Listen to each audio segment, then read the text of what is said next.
பார்த்தீங்கன்னா ஆரி ஒர்க் மாதிரி போட்டு காட்டியிருக்கிறேன். அது ரொம்ப ரொம்ப உங்களுக்கு யூஸ்ஃபுல்லு. நிறைய கமெண்ட் எல்லாம் நல்ல கமெண்ட் கொடுக்குறீங்க.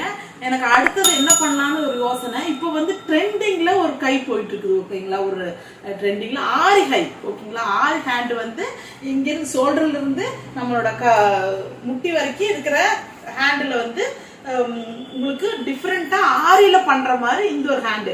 இந்த ஹேண்டோட போட்டா கீழே பாருங்க. இந்த ஹேண்ட் ரொம்ப மூவிங்ல போயிட்டு இருக்கு. ரொம்ப சூப்பரா இருக்குது. ஆரி போட்டு கூட கொடுக்க சொல்றாங்க. இதுவே நம்ம வந்து எல்லாத்துக்குமே ஆரி யூஸ் பண்ற ரொம்ப கஷ்டமா இருக்குமில்லங்க. நான் என்ன பண்ண போறேன்னா அதே ஹேண்டை உங்களுக்கு பாத்தீங்கன்னா சாதாரண லேஸ், அதாவது இந்த மாதிரி லேஸ் நான் இப்ப இதுக்கு சன்னமான லேஸ் எடுத்திருக்கிறேன் ஓகேங்களா. நான் இந்த ஹேண்டை யூஸ் பண்ண போறதில்ல, உங்களுக்கு தைச்சுதான் காட்ட போறேன் ஓகேங்களா. இந்த சாதாரண லேஸ் இதே மாதிரி கொஞ்சம் ஃப்ளவர் இருக்கிற மாதிரி லேஸ் இருக்கு, அந்த லேஸை காட்ட மாதிரி லேஸும் கூட இதுல வைக்கலாம். ரொம்ப ரொம்ப சூப்பராகவும் ஹைலைட்டாகவும் இருக்கு. உங்களுக்கு இந்த மாதிரி டிஃப்ரெண்டான லேஸ்களில நீங்க வைக்கலாம் சரிங்களா. பாத்தீங்களா அந்த லேஸ் மாதிரி உங்களுக்கு ஃப்ளவர் ஷேப்ல, அதாவது இது வந்து சன்னமா இருக்குது. இதுவே கொஞ்சம் பட்டையா வந்து அதுக்கு மேல ஃப்ளவர் மாதிரி எல்லாம் இருக்கும் பாருங்க. அந்த மாதிரி லேஸ் வச்சுங்க இன்னும் யூனிக்கா ரொம்ப ரொம்ப அழகா இருக்கும். இந்த ஹேண்ட் நீங்க எல்லாருமே ட்ரை பண்ணுங்க. கண்டிப்பா இந்த ஹேண்ட் போட்டு பின்னாடி ஒரு பாட் கழுத்தோ ஒரு பா கழுத்தோ ஒரு யூ கழுத்தோ எது வச்சாலுமே ஒரு நாட் போட்டு அதே லேச பின்னாடி வச்சு பாருங்களேன். நீங்க வந்து வேற லெவல் இருக்கும். எங்க எவ்வளவு தூரத்துல இருந்தாலும் எல்லாத்தோட கண்ணும் உங்க மேலதான் இருக்கும். அந்த அளவுக்கு அட்ராக்ஷனா இருக்கணும். ஆனா இன்னொன்னு சாரியோட பிளவுஸ் வந்து நல்ல டார்க் சாரியில இருந்து அதுக்கு தகுந்த மாதிரி ஜரிகை வைங்க, சூப்பரா இருக்கும் சரிங்களா. இப்ப நாம எப்படி நம்ம செய்ய போறோங்கிறது காட்டலாம். இப்ப பாத்தீங்கன்னா நான் என்ன பண்றேன்னா முதல்ல நம்மளோட ஹேண்டோட அளவை வந்து நம்ம வெட்டிக்கணும் ஓகேங்களா.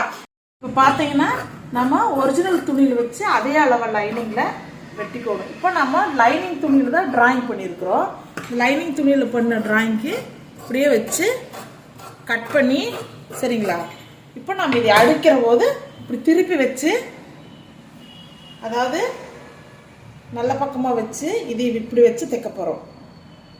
இந்த டிராயிங் உள் பக்கமா போற மாதிரி தைச்சிங்கன்னா இது கீழே ஃபோல்டு பண்ணி அடிச்சுட்டு திருப்பினோம்னா நம்மளுக்கு இந்த டிசைனு பின் பக்கமா வந்துடும் ஓகேங்களா. நான் பாத்தீங்கன்னா வெட்டினதை உங்களுக்கு காட்டியிருப்பேன், அதோட டிராயிங் உங்களுக்கு காட்டியிருப்பேன் ஓகேங்களா. இப்போ கீழே அந்த டிராயிங் எல்லாம் பாட்டிங்க. கீழே ஒரு 1/2 இன்ச் நாம எப்பவுமே விடுவோம் பாத்தீங்களா. அந்த மாதிரி ஒரு 1/2 இன்ச்ல கீழே எப்பவுமே தைக்கிற மாதிரி தைச்சு தைச்சு திருப்பிக்கிங்க ஓகேங்களா. இப்படி திருப்பிட்டீங்கன்னா இந்த நம்ம வரைஞ்ச டிசைன் மேல வந்துடும் ஓகேங்களா. இப்போ மேல வந்துருச்சு. இதுவே நீங்க என்ன பண்றீங்கன்னா ரெட்ரோல் அடி போறனாலும் போட்டுக்கலாம், இல்ல நார்மல் அடி போறனாலும் போட்டுக்கலாம் ஓகேங்களா.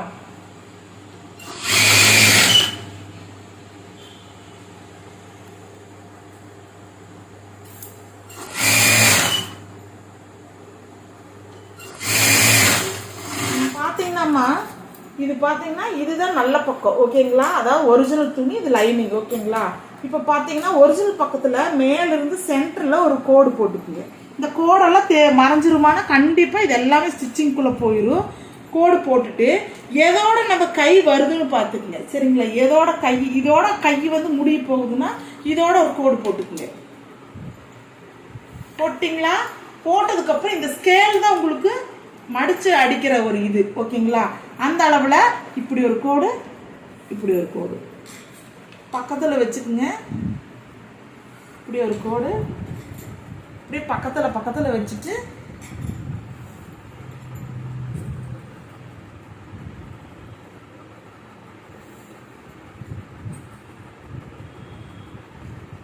கொஞ்சம் கிராஸா போடணுமா.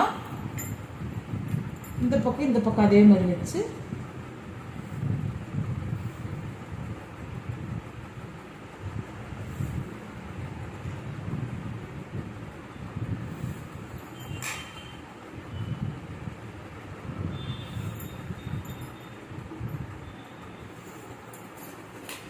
இப்போ இந்த மெத்தட்ல கோடு போட்டுக்கணும். ஏன்னா நம்ம இந்த மெத்தட்ல தான் நம்ம தைக்க போறோம்.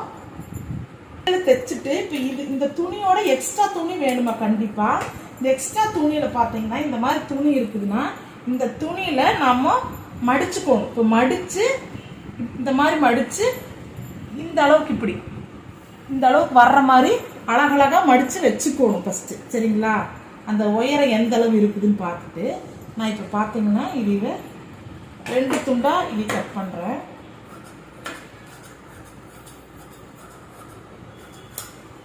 இப்போ இதைத்தான் நம்ம மடிச்சு இப்படி வைக்க போகிறோம். ஓகேங்களா, இந்த மாதிரி வைக்க போகிறோம். ஒன்று மேலே ஒன்று அந்த மாதிரி இந்த மாதிரி பீஸாக கட் பண்ணி எடுத்து வச்சுக்கணும்.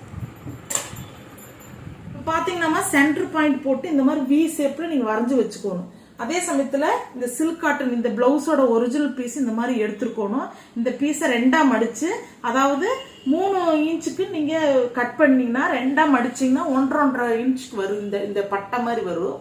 இது வந்துச்சுன்னா இதைவே நீங்கள் நீளமாக கட் பண்ணி வச்சுக்கணும். ரொம்ப பொடியாக கட் பண்ணிடாதீங்க. ஃபஸ்ட்டு நீளமாக இவ்வளோ வச்சுக்குங்க. வச்சதுக்கு அப்புறமா நீங்கள் அதுக்கு தகுந்த மாதிரி தைக்க ஒவ்வொன்றுக்கும் கட் பண்ணணும். சரிங்களா? இப்போ நம்ம ஆரினா முன்னாடியே ஆரி பண்ணிட்டு அதுக்கப்புறம் இது ஸ்டிச் பண்ணணும். இப்போ நம்ம லேஸ் மட்டும்தான் வைக்கிறோம். அதனால நான் என்ன சொல்றேன்னா, நம்ம லேஸ் வைக்க இது வச்சுட்டு அப்புறமா கூட லேஸ் வச்சு அடிச்சுக்கலாம். ஓகேங்களா? இப்போ நான் மேல இருந்து ஒரு பாயிண்ட் அடிச்சு காட்டுற பாருங்க. அப்புறம் லைனா எல்லாத்தையுமே அடிக்கிறேன் பாருங்க. இப்போ நம்ம வி ஷேப்ல வச்சுட்டோம். வச்சதுக்கு அப்புறம் இங்க மட்டும் அடிக்கிறோம் இந்த இடத்துல. ஓகேங்களா? கீழ் பக்கமா இந்த இடத்துல சென்டர் பாயிண்ட்ல கரெக்டா அந்த வியோட அமைப்பு வரணுமா, மாறி வரக்கூடாது. இதுவே கீழே வரைக்கும் இப்படி கொண்டு வந்து இங்கிருந்து கொண்டு வந்து இப்படி அடிக்கும். ஓகேங்களா? இப்போ நான் வி ஷேப்ல இதை அடிச்சுட்டேன். இதே மாதிரி நெக்ஸ்ட் பீஸ் பார்த்தீங்கன்னா நம்ம இதுக்கு மேலேயே இப்படி வச்சு, ஓகேங்களா, இதுக்கு மேலேயே வச்சு அதுக்கப்புறம் இந்த பக்கமும் இதுக்கு மேலே வச்சு இப்படியே பீஸாக நீங்கள் அடிச்சுட்டே வரணும். நடுவில் வி ஷேப்ல அந்த டிசைன் இருக்கணுமா நடுவில். இப்போ நான் இதை அடிக்கிறேன் பாரு. அப்பப்போ நீங்கள் இந்த டிசைன் மாறுதான்னு மட்டும் பார்த்துக்குங்க. ஏன்னு கேட்டிங்கன்னா நீங்கள் வச்சு அடிச்சுட்டே இருப்பீங்க, இந்த நடுவில் வி ஷேப்பு போயிடும், அந்த சென்டர் பாயிண்ட் போயிடும். அதனால அதை கவனமாக பார்த்துக்குங்க. அடுத்தது இப்படி அடிச்சுட்டு நீங்கள் நிச்சயமாக இது அடுத்த மூவிங்கில் எல்லாருமே இது ரொம்ப சூப்பராக தைப்பீங்கன்னு நினைக்கிறேன். தைச்சு பாருங்க, ரொம்ப அழகாவே இருக்கும். இப்போ 2 பாயிண்ட் அடிச்சுட்டு, ஓகேங்களா? இங்கே 3rd பாயிண்ட் பார்த்தீங்கன்னா மறுக்கா நான் வி வைக்கிறேன். சரிங்களா? வச்சுட்டு அடுத்த பீஸ்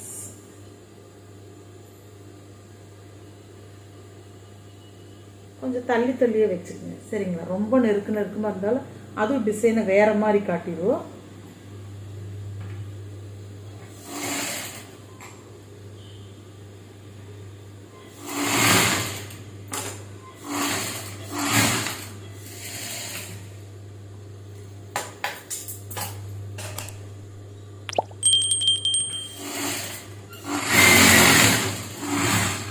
ஓகேங்களா?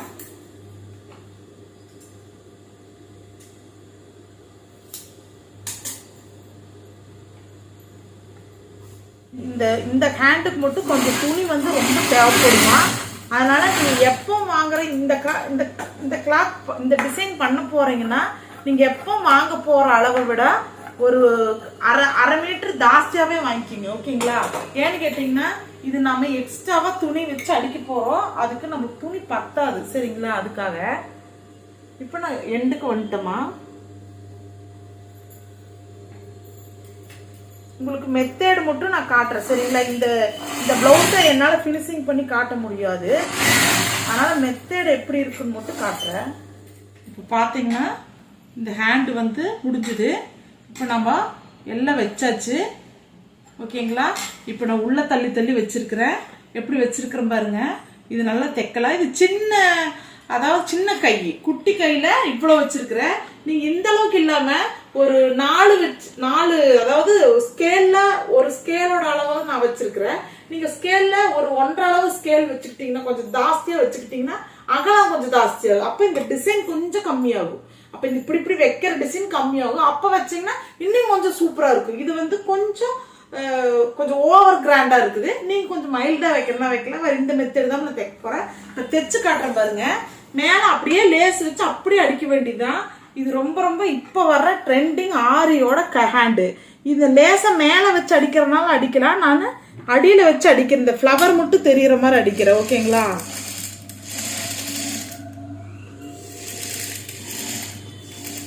அடிச்சு அங்கங்க டாட் அடிச்சிருங்கம்மா.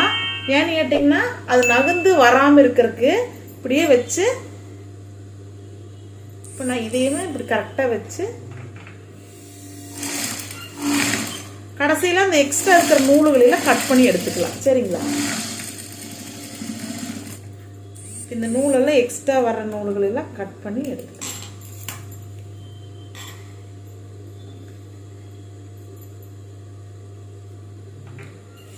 இப்போ நான் அந்த லேஸ் தான் வைக்கிறதா இருந்துச்சு. அந்த லேஸ் ரொம்ப சின்னதாக இருக்குதுங்களா, சரி அதை விட கொஞ்சம் பெருசாக வச்சுக்கிட்டா உங்களுக்கு ஒரு ஐடியா நல்லா தெளிவாக கிடைக்கும்னு சொல்லிட்டு தான் நான் லேஸ் மாற்றிக்கிட்டேன். சரிங்களா? நீங்கள் எதோ நினச்சிக்க வேண்டாம்.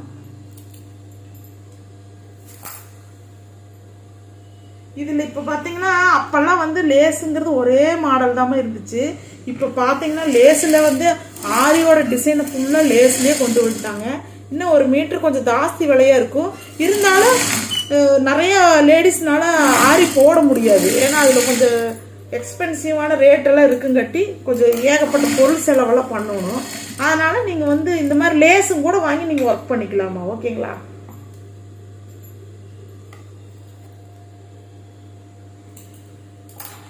இந்த ஹேண்டை நீங்கள் எல்லாருமே ட்ரை பண்ணுங்க.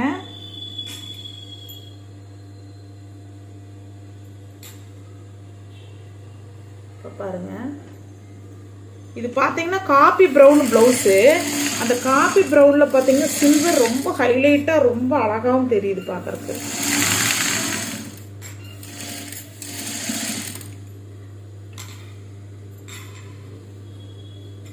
ஒன்று டு ஒன்று வைக்கிற மாதிரி இருக்குமா? சரிங்களா?